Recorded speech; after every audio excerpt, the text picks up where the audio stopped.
ओम शांति। आज बाबा कहते मीठे बच्चे, मर्जीवा बने हो तो सब कुछ भूल जाओ।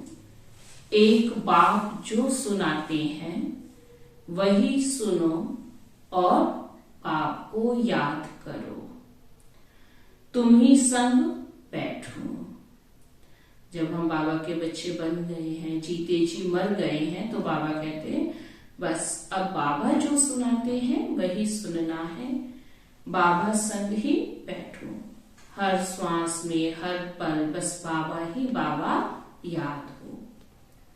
प्रश्न है, सदगति दाता बाप बच्चों की सदगति के लिए कौन सी शिक्षा देते हैं?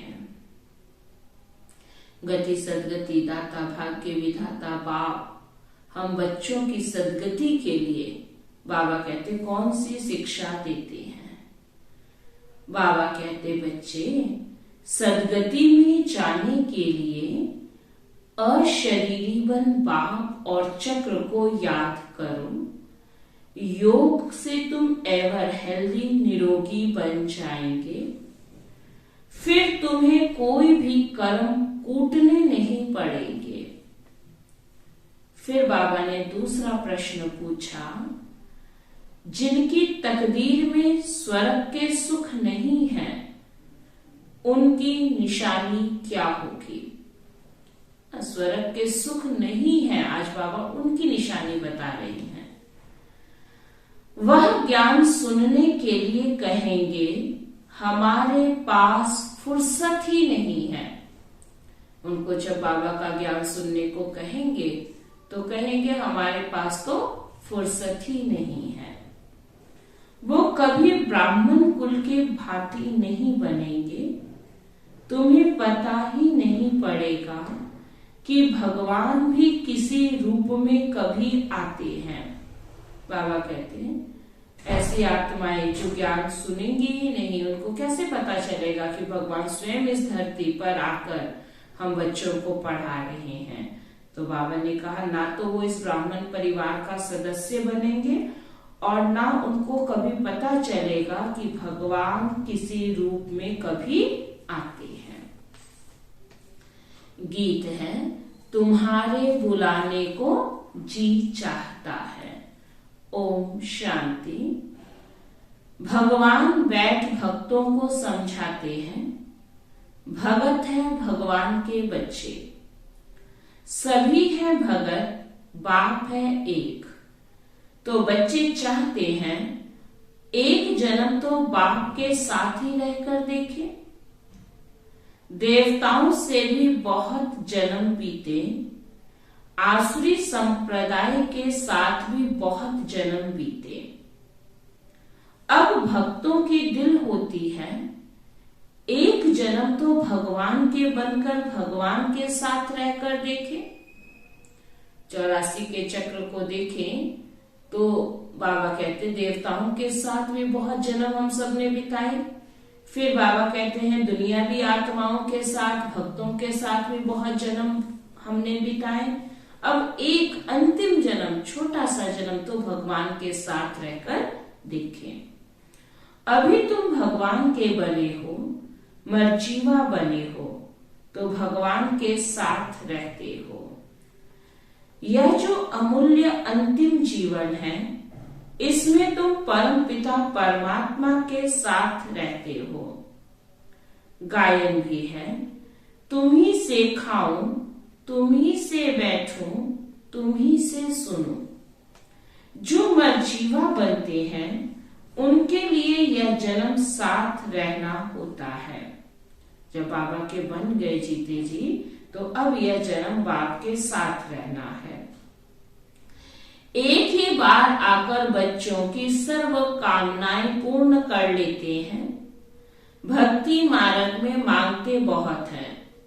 साधु संत महात्माओं देवी देवताओं आदि से आधा कल्प से मांगते रहते हैं और दूसरा जप तप दान पुण्य आदि भी जन्म बाई जन्म करते ही आए हैं। कितने शास्त्र पढ़ते हैं अनेकानेक शास्त्र, मैगजीन आदि बनाते थकते ही नहीं। समझते हैं इनसे ही भगवान मिलेगा, परंतु अब बाप खुद कहते हैं तुम जन्म जन्मांतर जो कुछ पढ़े हो और अब यह जो शास्त्र आदि पढ़ते हो, इनसे कोई मेरी प्राप्ति नहीं होगी। बहुत किताब आदि है, क्रिश्चियन लोग भी कितना सीखते हैं, अनेक भाषाओं में बहुत कुछ लिखते ही रहते हैं, मनुष्य पढ़ते ही रहते हैं। अब बाप कहते हैं जो कुछ पढ़े हो वह सब भूल जाओ अथवा बुद्धि से मार दो। बहुत किताब पढ़ते हैं, किताबों में है कि फलाना भगवान फलाना अवतार है। अब बाप कहते हैं मैं खुद आता हूं तो जो मेरे बनते हैं उनको मैं कहता हूं इन सब को भूल जाओ। सारी दुनिया की और तुम्हारी बुद्धि में जो बात नहीं थी वह अब मैं तुमको सुनाता हूं। अब तुम बच्चे समझते हो, बरोबर बाबा जो समझाते हैं वह कोई शास्त्र आदि में नहीं है। बाप बहुत गुह्य और रमणीक बात समझाते हैं। ड्रामा के आदि मध्य अंत, रचता और रचना का सारा समाचार तुमको सुनाते हैं। फिर भी कहते हैं अच्छा, जास्ती नहीं तो 2 अक्षर भी याद करो, मन मनाभव मध्या जीभव। यह अक्षर तो भक्ति मार्ग की गीता के हैं, परंतु बाप इसका अर्थ अच्छी रीति समझाते हैं। भगवान ने तो सहज राजयोग सिखाया है। कहते हैं सिर्फ मुझ बाप को याद करो। बाबा कहते हैं, गीता में भी लिखा है मामे का याद करो, मुझ बाप को याद करो। भक्ति में भी बहुत याद करते थे, गाते भी हैं, दुख में सिमरन सब करें, फिर भी कुछ समझते नहीं। जरूर सतयुग त्रेता में सुख की दुनिया है तो याद क्यों करेंगे। अब माया के राज्य में दुख होता है, तब बाप को याद करना होता है, और फिर वह सतयुग में अथाह सुख भी याद आता है। उस सुख की दुनिया में वही थे जिन्होंने बाप से संगम युग पर राजयोग और ज्ञान सीखा था। बच्चों में देखो है कैसे अनपढ़, उन्हों के लिए तो और ही अच्छा है। अगर पढ़े लिखे नहीं है तो बाबा कहते हैं अच्छा है, दुनिया की बातें पता ही नहीं है, तो उन बच्चों के लिए तो और ही अच्छा है, क्योंकि बुद्धि भी जाती नहीं है। यहां तो सिर्फ चुप रहना है, मुख से भी कुछ नहीं कहना है। सिर्फ बाप को याद करते रहो तो विकर्म विनाश होंगे। फिर साथ ले जाऊंगा। यह बातें कुछ ना कुछ गीता में है। प्राचीन भारत का धर्म शास्त्र है ही एक। यही भारत नया था, अब पुराना हुआ है। शास्त्र तो एक ही होगा ना। जैसे बाइबल एक है, जब से क्रिश्चियन धर्म स्थापन हुआ है तो अंत तक उनका शास्त्र एक ही है। क्राइस्ट की भी बहुत महिमा करते हैं, कहते हैं उसने पीस स्थापन की। अब उसने तो आकर क्रिश्चियन धर्म की स्थापना की, उसमें पीस की तो बात ही नहीं। जो आते हैं उनकी महिमा करते रहते हैं, क्योंकि अपनी महिमा को भूले हुए हैं। बौद्ध, क्रिश्चियन आदि अपने धर्म को छोड़ औरों की महिमा नहीं करेंगे। भारतवासियों का अपना धर्म तो है ही नहीं। यह भी ट्रॉमा में नूंधा हुआ है। जब बिल्कुल ही नास्तिक बन जाते हैं तब ही फिर बाप आते हैं। ड्रामा में पाठ भी देखो, बाप के आने का कितना विचित्र है। जब बिल्कुल नास्तिक बन जाते हैं तब बाप आते हैं। बाप समझाते हैं बच्चे स्कूलों आदि में जो किताबें पढ़ाई जाती हैं उनमें फिर भी एम ऑब्जेक्ट है, फायदा है, कमाई होती है, मर्तबा मिलता है। बाकी शास्त्र आदि जो पढ़ते हैं उसको अंधश्रद्धा कहा जाता है। पढ़ाई को कभी भी अंधश्रद्धा नहीं कहेंगे। ऐसे नहीं कि अंधश्रद्धा से पढ़ते हैं। पढ़ाई से बैरिस्टर, इंजीनियर आदि बनते हैं, उनको अंधश्रद्धा कैसे कहेंगे? यह भी पाठशाला है। यह कोई सत्संग नहीं। लिखा है ईश्वरीय विश्वविद्यालय, तो समझना चाहिए जरूर ईश्वर का बहुत भारी विद्यालय होगा। सो भी विश्व के लिए है। सभी को पैगाम भी देना है कि देह सहित सभी धर्मों को छोड़ अपने स्वधर्म में टिको। फिर अपने बाप को याद करो तो अंतमति सो गति हो जाएगी। अपना चार्ट लिखना है कितना समय हम योग में रहते हैं।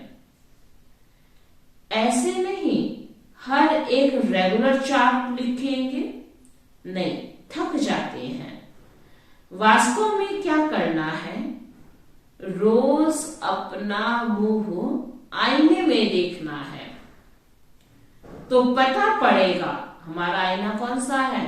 हमारा लक्ष्य अर्थात लक्ष्मी नारायण जैसा हमारा जीवन बना तो ये हमारा आईना है। तो पता पड़ेगा कि हम लक्ष्मी को व सीता को वरने लायक है, वह प्रजा में चले जाएंगे।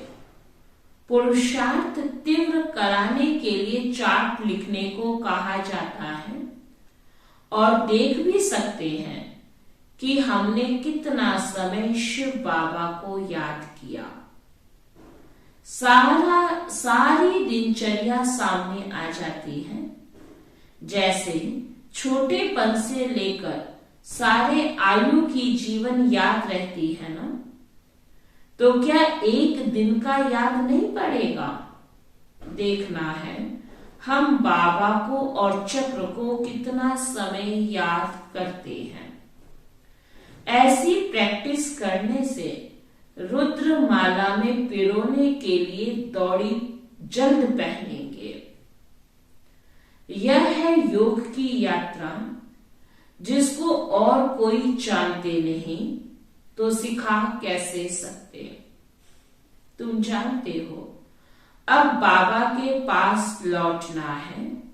बाबा का वर्षा है ही राजाई, इसलिए इस पर नाम पड़ा है राजयोग। तुम सब राज ऋषि हो, वह है हठ योग ऋषि। वह है भी पवित्र रहते हैं। राजाई में तो राजा रानी प्रजा सब चाहिए। सन्यासियों में तो राजा रानी है नहीं। उन्हों का हृदय का वैराग्य तुम्हारा है। बाबा कहते दुनिया में जो सन्यासी है वो तो हद का वैराग्य करेंगे और तुम्हारा फिर बाबा कहते बेहद का वैराग्य है। वह घर बार छोड़ फिर भी इस विकारी दुनिया में ही रहते हैं। इसलिए बाबा कहते तुम बच्चे फिर बेहद का वैराग्य करते हो।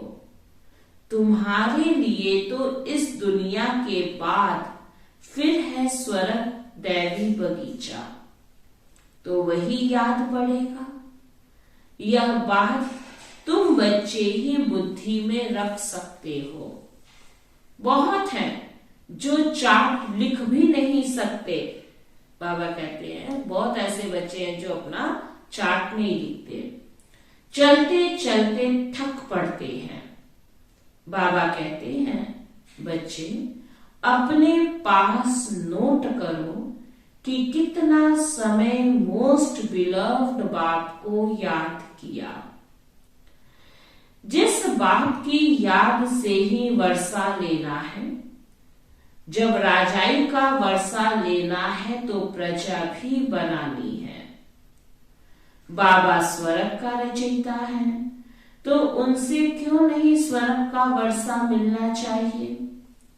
बहुत हैं जिनको स्वर्ग का वर्षा मिलता है, बाकी तो शांति मिलती है।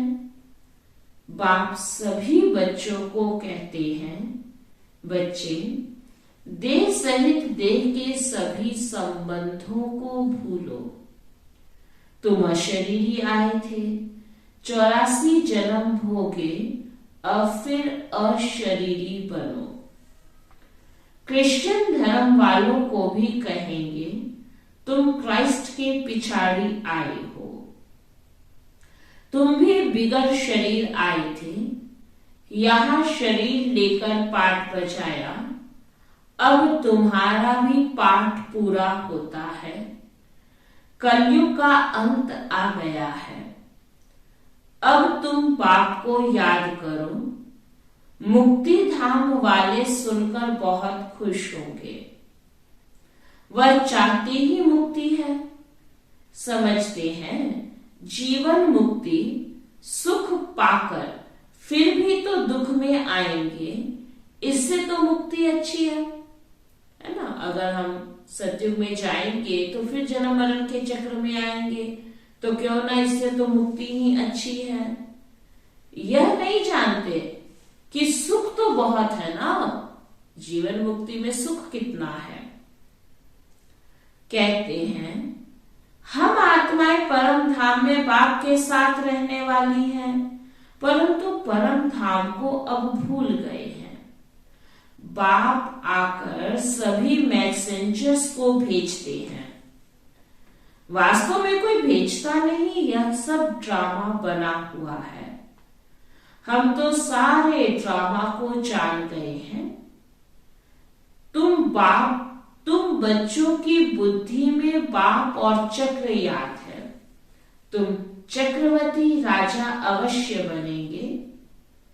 मनुष्य तो समझते हैं यहां दुख बहुत है, इसलिए मुक्ति चाहते हैं। यह 2 अक्षर गति और सदगति चले आते हैं, परंतु इनका अर्थ कोई भी नहीं जानते। तुम बच्चे जानते हो, सबका सदगति दाता एक बाप ही है, बाकी सब पतित है, दुनिया ही सारी पतित है। इन अक्षरों पर भी कोई कोई बिगड़ते हैं। बाप कहते हैं, इस शरीर को भूल जाओ, तुमको अशरीरी भेजा था। बाबा कहते अब भी अशरीरी होकर मेरे साथ चलना है। इसको नॉलेज अथवा शिक्षा कहा जाता है। इस शिक्षा से ही सद्गति होती है। योग से तुम एवर हेल्दी बनते हो। तुम सतयुग में बहुत सुखी थे, कोई चीज की कमी नहीं थी, दुख देने वाला कोई विकार नहीं था। मोहजित राजा की कथा सुनाते हैं। बाबा कहते हैं, मैं तुमको ऐसे कर्म सिखाता हूं जो तुमको कभी कर्म कूटने नहीं पड़ेंगे। वहां ऐसी ठंडी भी नहीं होगी। अभी तो 5 तत्व भी तमो प्रधान है। कभी बहुत गर्मी, कभी बहुत ठंडी। वहां ऐसी आपदाएं होती नहीं, सदैव बसंत ऋतु रहती है। नेचर सतो प्रधान है, अभी नेचर तमो प्रधान है। तो अच्छे आदमी कैसे हो सकते? इतने बड़े बड़े भारत के मालिक सन्यासियों के पीछे फिरते रहते हैं। उनके पास बचियां जाती हैं तो कहते हैं फुर्सत नहीं। इससे समझ जाते हैं कि इनकी तकदीर में स्वर्ग के सुख नहीं है। ब्राह्मण कुल के भांति बनते ही नहीं। इनको पता ही नहीं कि भगवान कैसे और कब यहाँ आते हैं। शिव जयंती मनाते हैं, परंतु शिव को सभी भगवान नहीं समझते। अगर उनको भगवान परमपिता परमात्मा समझते तो शिव जयंती के दिन हॉलीडे मनाते। बाप कहते हैं, मेरा जन्म भी भारत में होता है, मंदिर भी यहाँ है। जरूर किसी शरीर में प्रवेश किया होगा। दिखाते हैं, दक्ष प्रजापति ने यज्ञ रचा तो क्या उसमें आया होगा? ऐसे भी नहीं कहते। श्री कृष्ण तो होता ही है सतयुग में। बाप खुद कहते हैं, मुझे ब्रह्मा मुख द्वारा ब्राह्मण वंशावली रचनी है। कोई को यह भी तुम समझा सकते हो। बाबा कितना सहज समझाते हैं, सिर्फ याद करो। परंतु माया इतनी प्रबल है जो याद करने नहीं देती। आधा कल्प की दुश्मन है। इस दुश्मन पर ही जीत पानी है। भक्ति मार्ग में मनुष्य ठंडी में स्नान करने जाते हैं। कितने धक्के खाते हैं, दुख सहन करते हैं।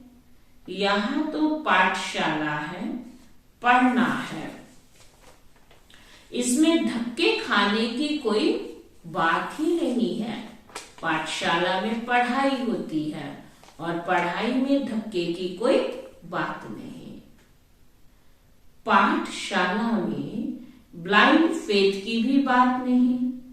मनुष्य तो बहुत ब्लाइंड फेथ में फंसे हुए हैं। कितने गुरु आदि करते हैं, परंतु मनुष्य तो कभी मनुष्य की सद्गति कर नहीं सकते हैं।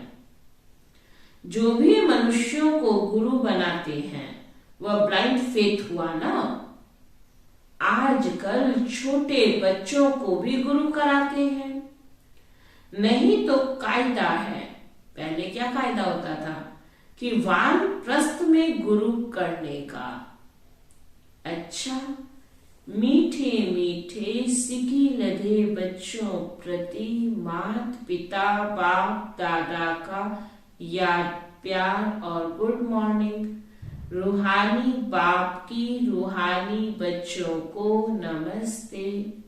हम सब रूहानी बच्चों की रूहानी बाप दादा को दिल व चांद सिक व प्रेम से नमस्ते नमस्ते नमस्ते जी। धारणा के लिए सार है।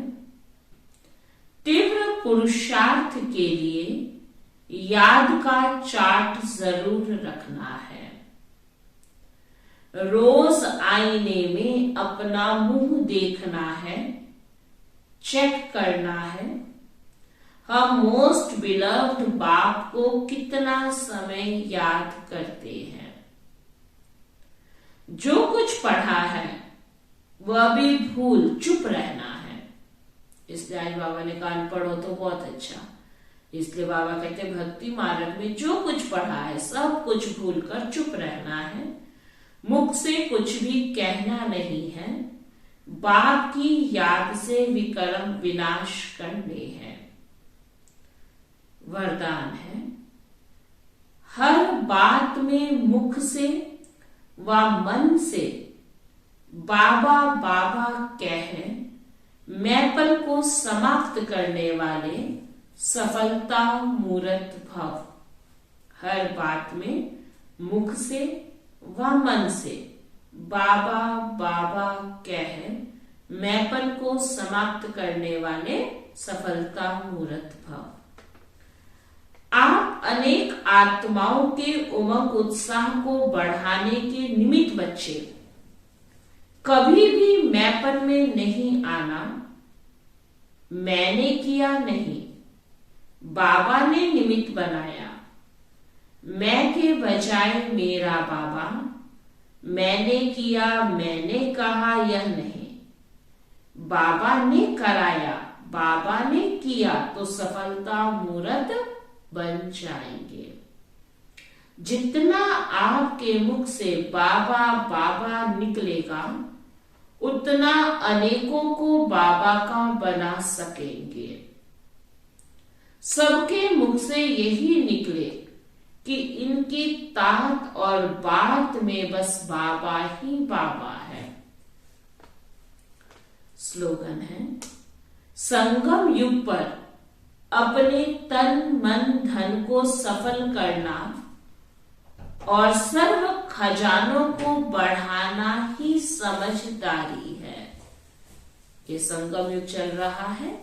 इस संगम युग पर बाबा कहते हैं जो ब्राह्मण बच्चे अपने तन मन धन को ईश्वरीय कार्य में सफल करते हैं, यही क्या है, सर्व खजानों को बढ़ाना है, यही समझदारी है। ओम शांति।